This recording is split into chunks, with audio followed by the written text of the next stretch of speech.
Thanks for joining us for day 3 of the inaugural ITPro live event. Today we've heard from a ton of great speakers, and we'll close out our day 3 speakers with author and digital propaganda expert, Dr. Samuel Woolley. We'll speak about the rise of new strategies for digital deception, and including geopropaganda and encrypted propaganda. So without further ado, I now present Dr. Samuel Woolley.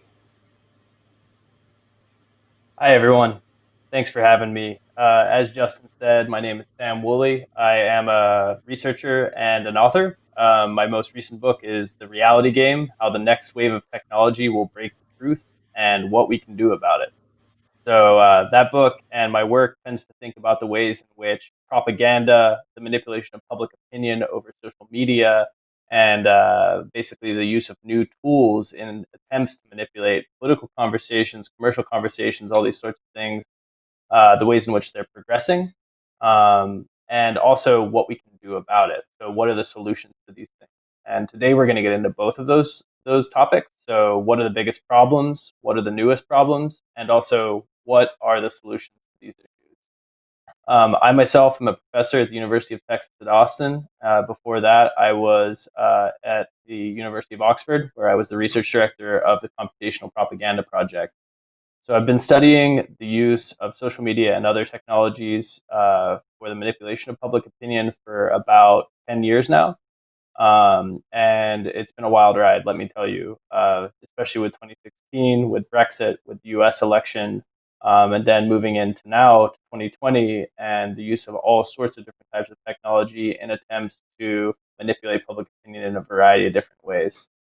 There's lots of different ways to study what we call digital propaganda or computational propaganda, but I actually study people. So whereas a computer scientist or network scientist might map the networks, do quantitative research, etc., I actually do ethnography, and I spend a lot of time talking to the people who make and build particular tools that get used to spread propaganda, to spread disinformation, to spread misinformation. My work tends to be globally focused, so I look at the US, the UK, and Europe, but I also look at the ways in which this stuff happens throughout Asia and Africa and South America as well. And so today I'm going to tell you several different stories, talk to you about some of the emerging trends that we see, and I'm actually going to start off right now with a sort of profile of a particular person that used social media and other tools in efforts to overturn elections, to take control of dialogues during crises, and to really work to manipulate the social media system as it exists. His name is Andres Sepulveda, and Andres Sepulveda worked in a variety of different Latin American elections throughout the late aughts and 2010s. Andres is now in jail in Colombia for attempting to manipulate the election there using digital tools. And there's a fantastic write-up of Andres that's called "How to Hack an Election" that was written up several years ago in Bloomberg News. It's definitely a profile on Andres and talks through all of the different tactics. So if you're interested in this story and the kinds of people that are behind digital propaganda, then I highly recommend looking up this story. Andres worked for as a sort of a proxy, as a consultant or a subcontractor for a lot of political campaigns. He was oftentimes sort of kept in the shadows. He would charge tens of thousands of dollars a month and had a team of people that was working with him to try to game truth and to amplify or suppress particular types of information online. And I'll get more into the nuts and bolts of how that happened in a little bit. The key thing about Sepulveda and his team was that they weren't trying to hack electoral systems. They weren't hacking computers or servers. They weren't necessarily making use of micro-targeting or anything like that. They were working to hack public opinion. And the ways in which they did this were multifaceted. So they didn't just use Twitter. They didn't just use Facebook. They used the whole ecosystem of social media, but also things like SMS texting and peer-to-peer messaging. They used encrypted applications, things like WhatsApp. And they also timed a lot of the manipulation that they did with offline protests in order to give the illusion of popularity for the kinds of junk that they were spreading online. And they use a variety of technological tools, some of which we're going to discuss in just a little bit. One being the bot, particularly what myself and my colleagues call political bots. So using fake automated profiles on social media to create the illusion of massive support for an idea, when in fact it's not actually that well supported. And those of you that are watching this probably are thinking that, yeah, I've heard a lot about this, and it's absolutely true because of what happened in the U.S. 2016 election during Brexit, because of Russian involvement during these elections, and because of attempts to hack public opinion during elections in a variety of other countries by various different political actors or groups. You probably have heard about bots. You've probably heard about the use of social media as a tool for manipulation. And Andres and groups like Andres's company were key in working to develop the tools that got used and that are now really commonplace and have been normalized for the manipulation of public opinion in these spaces. And it's not just that groups like Andres's could basically work for a political campaign and successfully, they would argue, although it's difficult to track behavioral outcomes, successfully create a positive result for the candidate they were working for. It's also that companies, that militaries, that various politicians running for office also use these tools now in efforts to get what they want, to drive a particular narrative, to drive particular types of information, and also, crucially, to attack the opposition. And so this story of Andres, who's, as I said, now in jail, kind of highlights the fact that there's always people behind propaganda campaigns. Despite the fact that when we read media stories, we oftentimes see this kind of dialogue about how thousands of bots were used to drive a particular narrative, or there was an anonymous campaign to bolster a particular hashtag. There's always people behind these campaigns, and what I encourage you as security, if you work in the fields of security or politics, I think that you always have to look to the particular group. So one of the things that my research team works to do is to profile these groups and to basically spread the word on how they work and do what they do. So today we're going to talk about three basic things.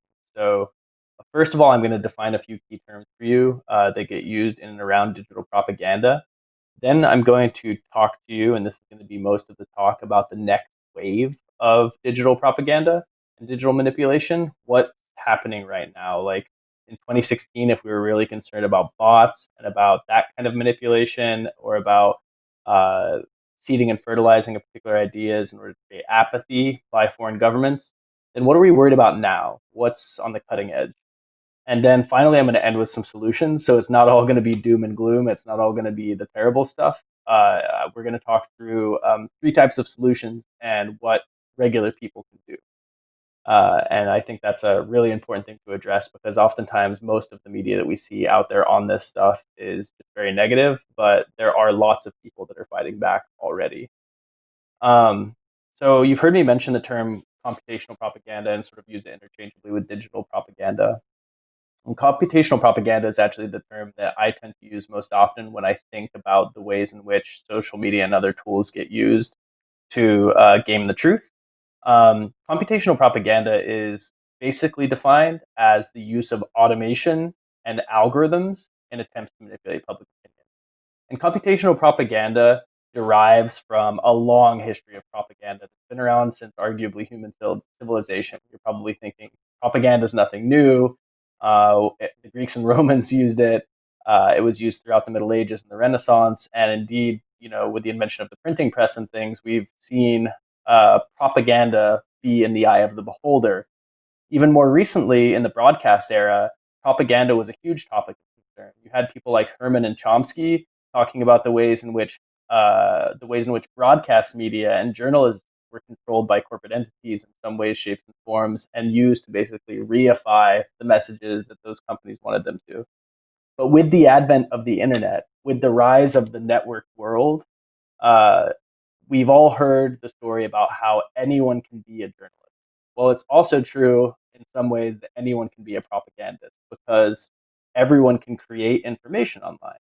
And so, while with computational propaganda, it's true that governments and militaries and to some extent other political groups and also corporations are oftentimes the most effective, well-resourced spreaders of this kind of automated algorithmic propaganda. It's also true that extremist groups, individuals, all sorts of other people have kind of democratized the ability to propagandize. And this is something that I think about often. When we began studying computational propaganda, our perception was, oh yeah, we need to look into the countries and the typical actor groups that you expect to be studying this: militaries, intelligence groups. But what we found out really quickly was that it wasn't just a top-down system where propaganda was spread from the Russian government, or it was spread from the U.S. government, or any other entity, a military. It was also that there was a flow coming from the other side. So activists and other groups in Turkey, or in Venezuela, or in Mexico, or throughout Europe, were also using a lot of these tools in attempts to spread their own narrative. And so propaganda, if you define it as the use of political messaging in order to basically change someone's mind or to develop a particular idea about something, then computational propaganda is just that times 10. And the unique things about computational propaganda are really two things.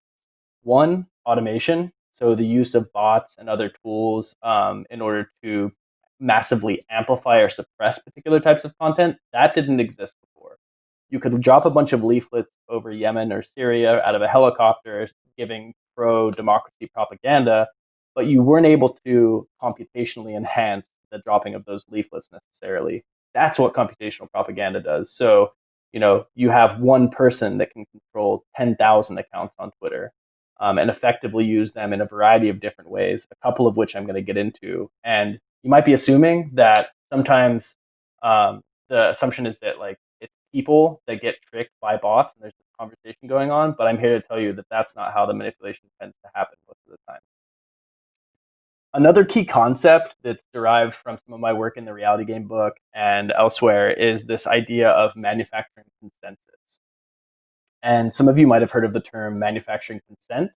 I mentioned Herman and Chomsky earlier, and Herman and Chomsky talk about manufacturing consent as the way in which news organizations and broadcast journalism work to basically create consent amongst the populace for particular ideas.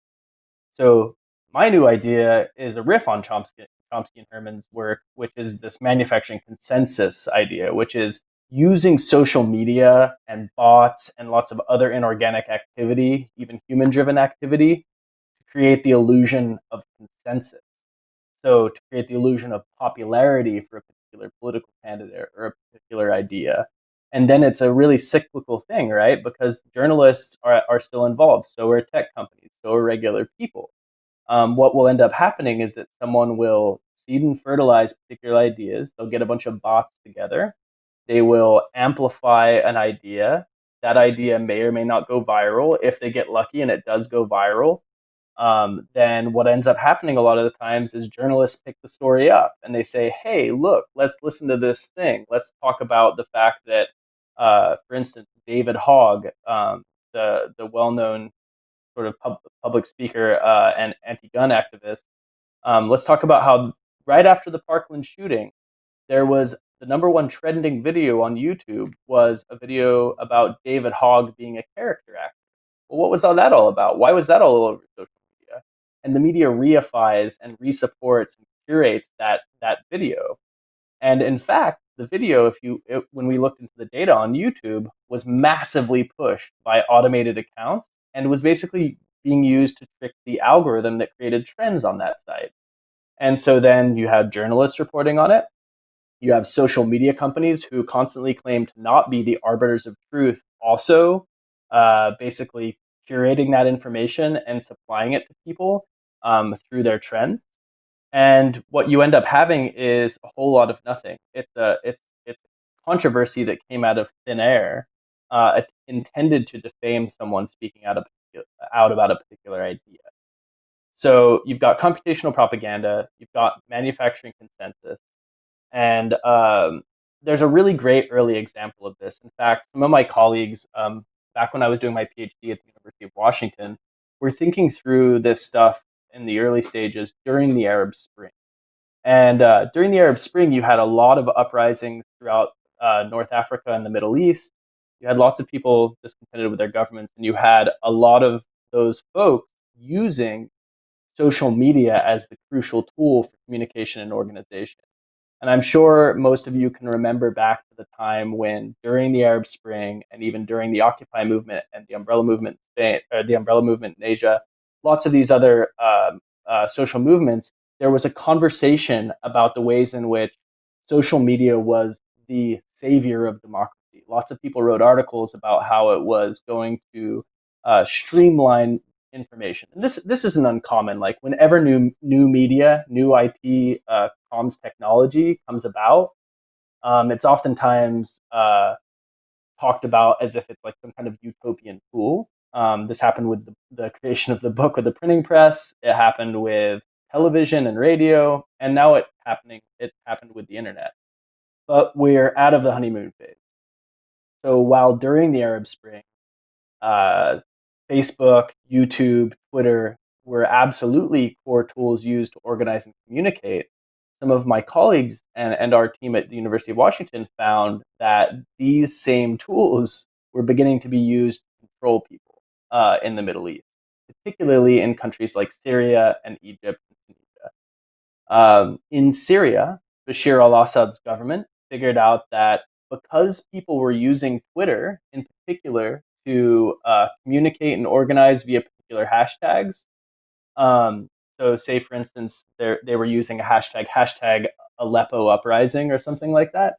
That then Assad was able to, and his cronies were able to hire a firm, actually a firm from Bahrain, to do work for them to flood those hashtags that were being used by activists with junk, just with tons of bad, stupid junk spam content.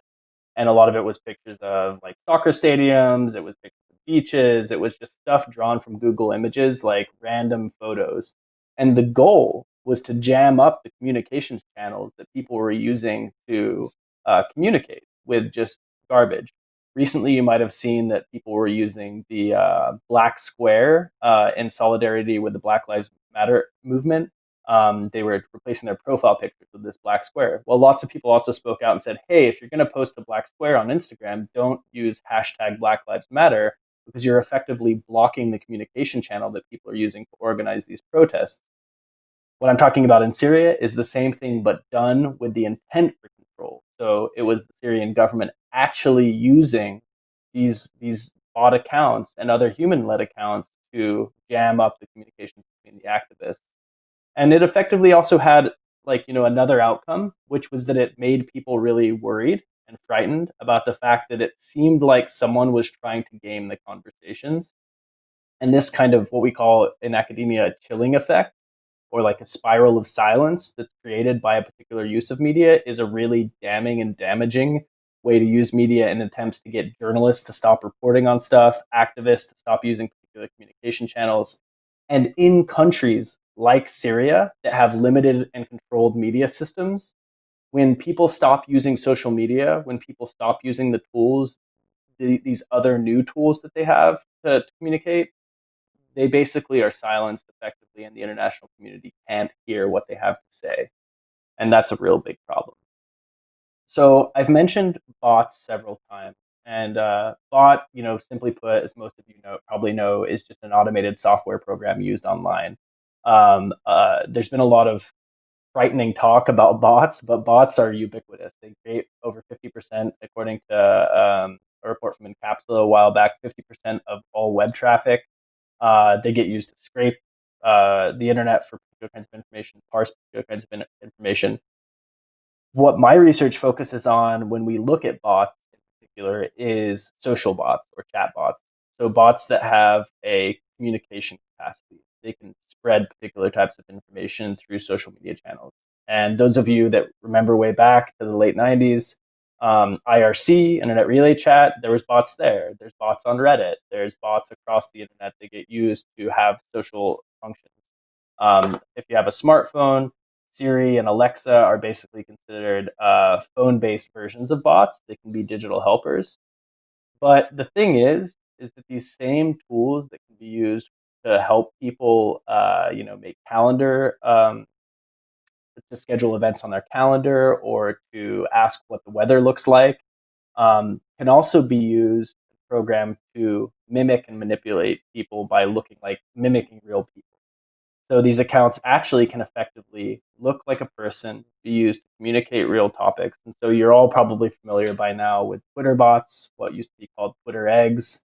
But there's also fake automated accounts across things like Facebook, YouTube, I mentioned Reddit.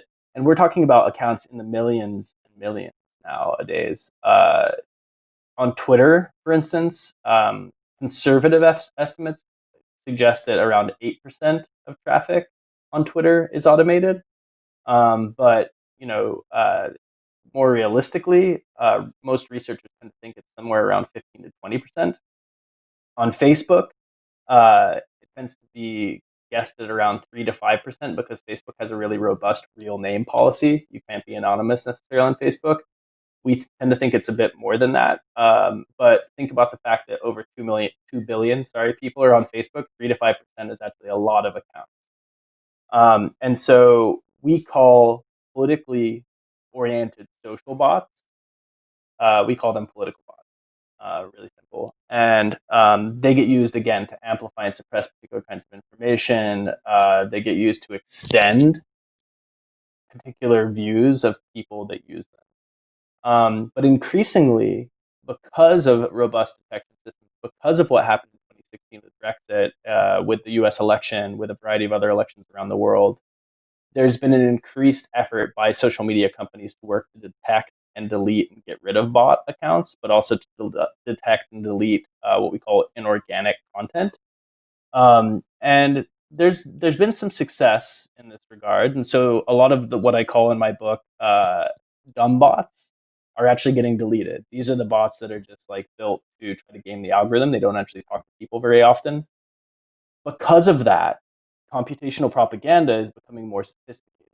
We've seen a rise of cyborg accounts, and cyborg accounts are basically accounts that combine human labor with automation.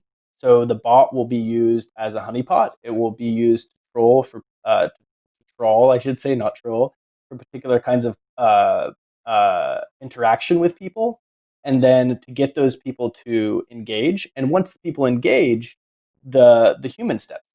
And this is actually a tactic that we've seen used by the Russian government for Russian government assets. Basically, you use the bot to get people on the line, and then once they're hooked, a person steps in and has a more effective conversation. And this is because like AI and ML, artificial intelligence and machine learning, still aren't as so sophisticated or so ubiquitous, so readily available that the average bot maker or propagandist can really harness them effectively. But we're really on the frontier of that. We're beginning to see more campaigns where effective AI and machine learning is being used to create bots that are what I would call smart bots, bots that actually can have more effective conversations, especially with older people who aren't as internet literate and with young people who are developing their political identity mostly online these days. And so, so one of the things that I'm going to talk to you about here in a little bit is the ways in which machine learning and AI have advanced to the extent that they're able to allow for armies of smart bots, even if they're very small, to more effectively control the political discussion. And so the other thing that we're seeing happening a lot, and this is kind of more like the Chinese model of propaganda and manipulation, is inorganic human activity. And this is something that's been happening on the web for a long time, but people have realized that if you get a bunch of people together, especially if you get a bunch of people together in a room and you pay them money, you can effectively control conversations online because algorithms prioritize the number of posts about a particular issue, et cetera, et cetera. And so the 50 Cent Army, which is a group in China that is generally used to harness massively pro pro-party, pro-Chinese government content is mostly human. It's not bot. And research by Gary King at Harvard and Jennifer Penn at Stanford shows that lots of these people are paid small wages, kind of on like a Mechanical Turk model. Some of them aren't even paid. Some of them do it as volunteers, and they tend to do what we talked about with Syria. They tend to barrage any messages that are anti-China, especially in places like Taiwan or Tibet, but also throughout China, the mainland, with massively effusively pro-government messaging. And yes, it drowns out the content, but it also lets people know that Big Brother is watching, right? And so human inorganic activity has a role in all of this, and it's actually arguably the most difficult to detect and manage and get rid of because we have concerns about free speech. So especially in places like the United States, when you start getting rid of content that people have put up online, you start running into the risk of censoring them. And the whole legal debacle there is sort of like, on the one hand, you have the desire to protect internet users and to protect them and to preserve their privacy, protect them from trolling. But on the other hand, you want to say that free speech is really important, especially because the internet has always sort of been seen as this mechanism for free speech and learning. And so you can imagine that the policy discussions, especially with all the old school, older politicians in the rooms having these kinds of conversations, are really fraught and also vaguely like Mr. Magoo. It's sort of like the blind leading the blind a lot of the time. I've mentioned a few times about the ways in which we see computational propaganda occur, and I told you that bots oftentimes, it's assumed by lots of people that it's bots communicating to humans, attempting to change their opinion about something. So say hypothetically that someone creates an army of bots and they want them to talk to you about Christianity and they want to convert you. This isn't actually not the way that bots usually get built. They're actually not built to make a conservative a liberal or a liberal a conservative or what have you. They're mostly built. There is certainly bot human communication. Usually, it's the kind of spammy stuff. It's the troll. They're used for trolling to massively spread the same messages of harassment against a journalist. For instance, we've seen this in Turkey and Venezuela and other countries like that. But oftentimes, we're seeing computers talking to computers. Computational propaganda isn't necessarily defined by smart machines manipulating people. That's more like the Terminator version of this, which doesn't really exist. Most of the time, what we see is a bot talking to an algorithm. So, or tens of thousands of bots being used to talk to an algorithm, again, to manufacture consensus, create the illusion of popularity for a particular kind of idea. And that's why I called my book The Reality Game, because there's basically always this gaming of reality, like what's real versus what's not, because most people, as you probably know, now get their news and information from social media in some way, shape, or form. At least they get some of their news through Facebook, through YouTube, through Twitter. And if they don't do that, then they get it through other online news sites that heavily rely upon social media metrics in order to write stories, in order to say what's popular. And when that system is gamed, you have some major issues. Another thing some of you might be thinking is that, wow, well, the use of bots and fake traffic, whether it's human bot or not, is massively undermining of the bottom line of a lot of these social media firms. And that's absolutely true as well, because, a lot of these companies, platforms are driven by ad views, ad clicks, all of that engagement. And bots can really be used to screw up the ways in which engagement happens.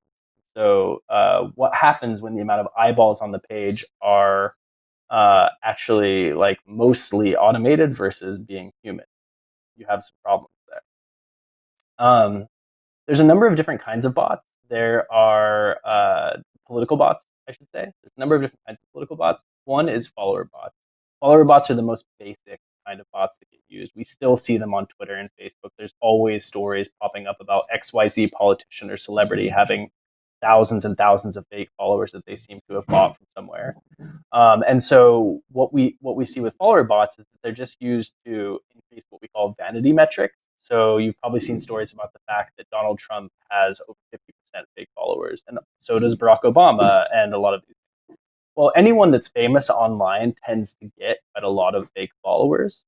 And so bots are drawn to those sorts of people, but it's also true that people in positions of power or people who are attempting to manipulate a conversation also can buy fake followers pretty easily still today. I did a bit on NBC News, for instance, recently, where we actually showed how easy it is to buy an army of bots to support a particular kind of content.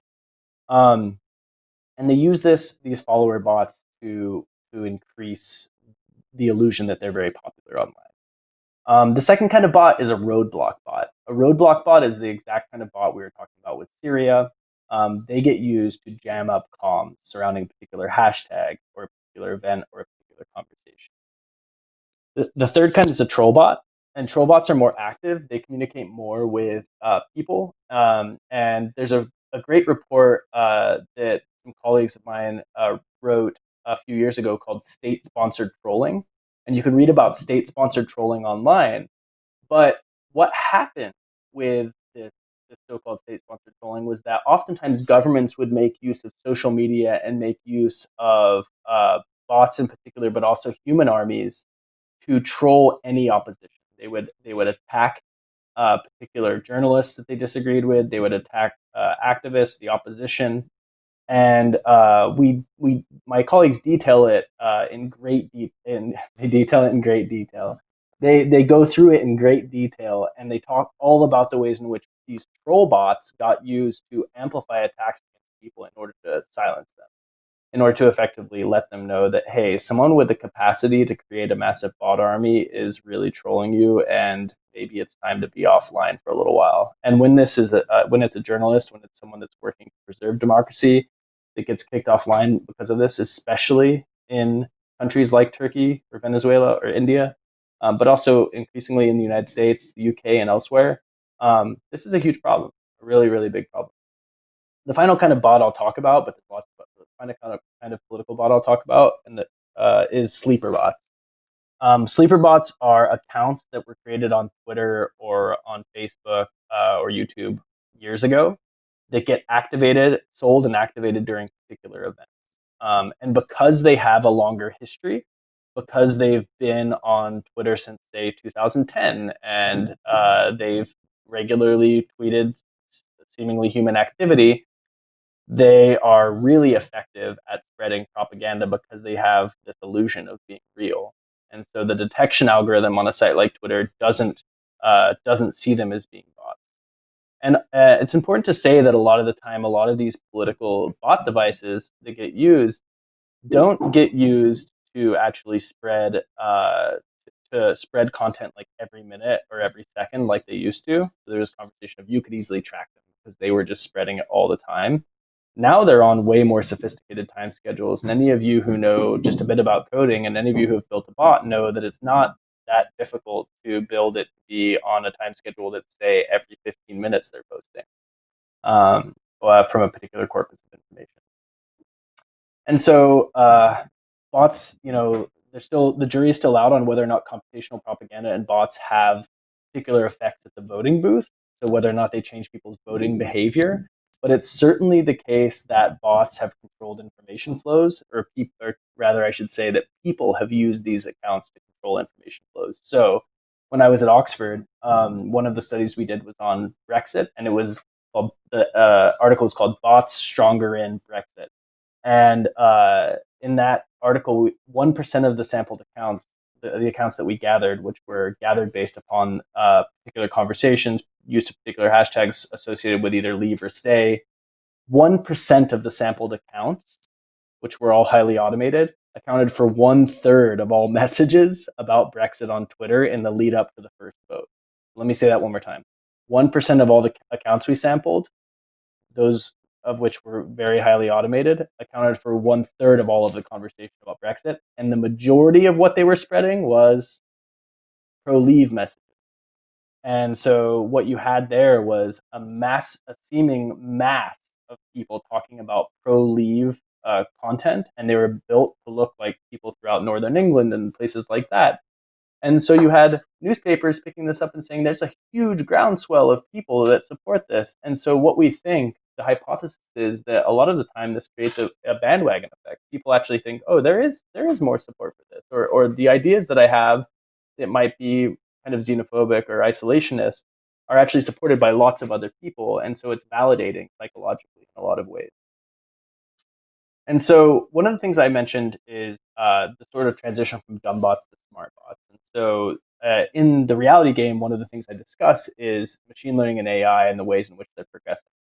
Well, as recent as 2 years ago, Stanford scientists said that even the most advanced AI has the intelligence of about a 5-year-old. And this has only increased marginally, but those of you that have 5-year-olds at home know that 5-year-olds can still be quite manipulative. So what we're beginning to see now is the building of sophisticated political bots around the world that get used to both to fish for particular kinds of people, like I mentioned, and they can hold these people in conversation, especially the young and old, or those in limited media systems, for minutes.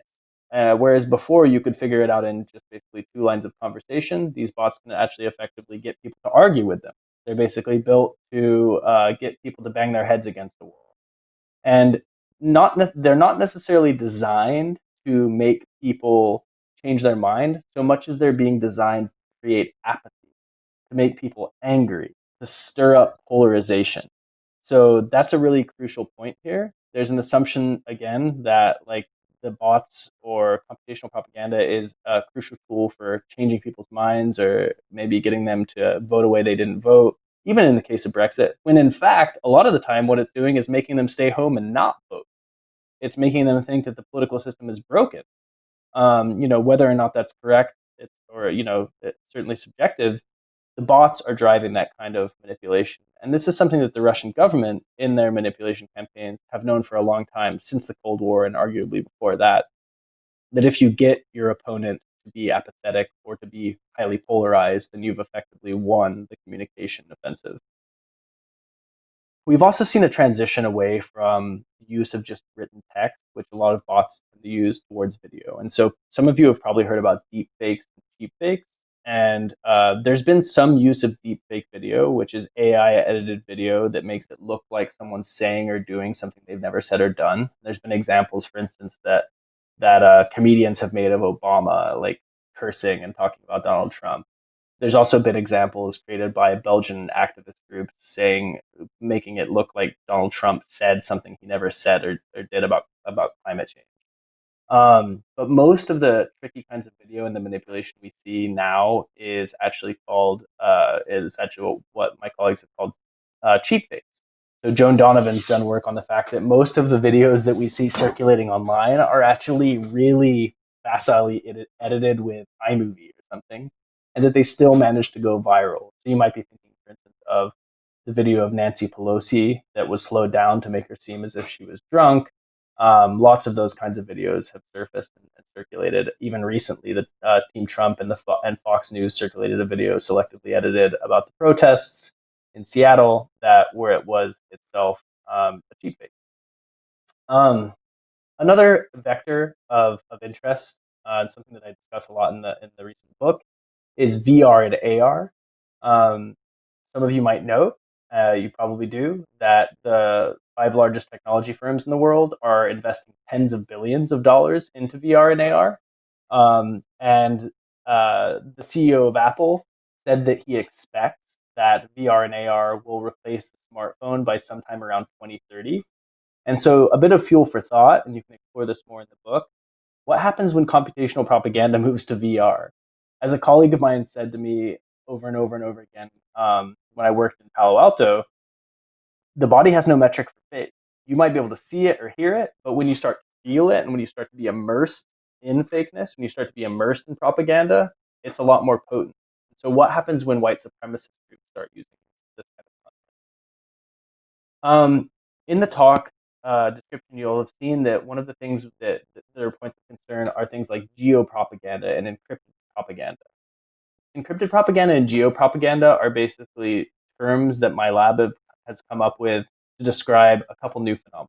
One, geopropaganda is the use of geolocation tools like geofencing, Bluetooth beacons, software development kits, Wi-Fi signals, basically being able to track someone via the way they're using their cell phone.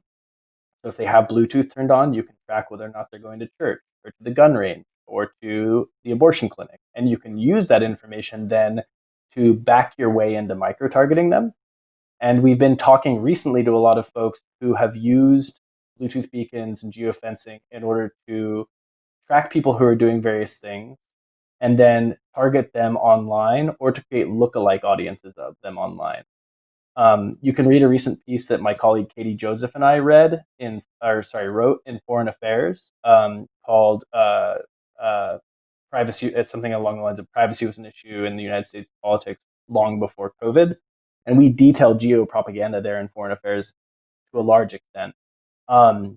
It's important to say that the recent protests in the United States have massively been tracked. The Wall Street Journal has been doing a lot of writing on this, and oftentimes the goal from data broker perspective is to gather that information so that they can push people to vote a certain way through social media, or that they can then push propaganda. Because what they get access to oftentimes through Bluetooth beacons or geofencing is people's unique cell phone identification number.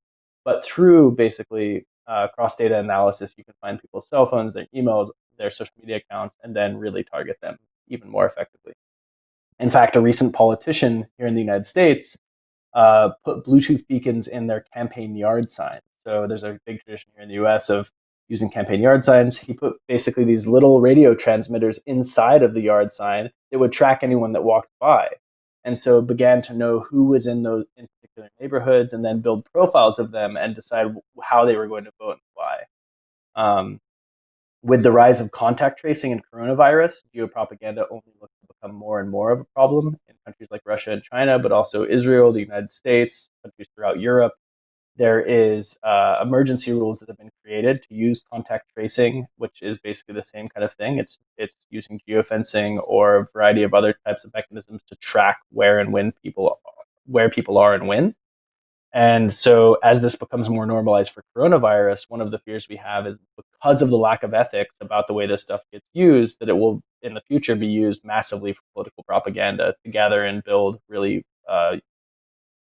personalized, individualized profiles on voters and use that to target them. The second kind of propaganda, and then I'll end with a few solutions. The second kind is encrypted propaganda. And so some of you might know that the 4 largest encrypted messaging services, including WhatsApp, started out stripping traditional social media like Facebook, Twitter, and the like in terms of monthly added users. A couple years ago, 3 years ago. So encrypted messaging apps are now arguably more popular, becoming more popular every day than traditional social media. And in countries like India, we see massive usage by political campaigns, including the BJP and Narendra Modi's campaign and now office, being used to manipulate public opinion over WhatsApp. And that's problematic because we know that encryption is really important. It has to exist. It protects a lot of speech. It protects a lot of activism. It's crucial. But we also know that it prevents researchers like me from studying what's going on in these encrypted messaging sites. And it can also be really potent from a relational perspective because people tend to hang out with their friends and family on these applications. And oftentimes when they're in a big group on WhatsApp and some disinformation gets seeded and fertilized by a political operative, what Narendra Modi calls his IT cells, and they're highly organized groups of people that are doing this, it then flows from people to their family and friends.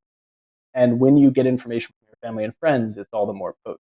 So lots of issues here. I have a recent piece in MIT Technology Review that you can read that's also about closed messaging services and the ways that political campaigns, including the Trump campaign and the Biden campaign, are using their own applications, purpose-built closed applications, just not encrypted but closed, to gather data and spread their own kind of misinformation. So, solutions. There's lots of things that we can do. There's a lot of worry out there. There's lots of manipulation that's happening, but there's lots of things that we can do. As IT professionals, as people that understand the internet, one of the biggest fixes that can be brought about are technological fixes. We need to redesign the tools. We need to create patches. We need to create new apps. We need to create mechanisms for tracking propaganda. There's already lots of people doing this. And if you're looking for tools that can be used to help you combat propaganda, you can look to the RAND Corporation's website. They have a list of tools that track this stuff. Other things that we need right now are policy and educational solutions. So the first is policy solutions. In Europe, there's GDPR, and this is more effectively preventing data gathering, although it's a fairly heavy-handed approach to doing this. In California, in the United States, we have a similar, basically California version of GDPR, which is useful, but we massively need more policy on this stuff, and it can't just be limited to fines. We have to start holding the people who spread computational propaganda, especially targeting protected groups with trolling or trying to spread misinformation on how and where to vote. We have to start criminally targeting them. We have to start holding them criminally liable. And we haven't been doing that up until recently. In the United States, the Federal Elections Commission decided in the early 2000s they weren't going to monitor political conversations online during campaigns at all. And that is insane to me. So we all have to get together and start making an effort to demand policy changes. The final and most important, I think, change that we need to make is for educational system. We need more media literacy. We need to demand more informational literacy. And as we do that, we can create a new generation of young people. And I would argue that the generation of young people that we have now is more savvy to this stuff a lot of the time than most people my age or in their 40s, 50s, 60s, etc. And they're the people that we can depend on to actually create these technological and policy-oriented solutions. We have to bring them into the conversation, because what we need really is public interest technologists. We need people that are working to develop public interest technology in the same way that we have public interest law. So with that, I want to say thank you. This has been a real pleasure. Again, if you want to read more about this, check out my book, The Reality Game. You can find it on Amazon. And also there's a slew of recent articles that my team and I have written, which you can find on my own personal website or on places like MIT Tech Review or Foreign Affairs. Thank you very much. Fantastic. Thank you so much, Dr. Woolley. That was an amazing presentation.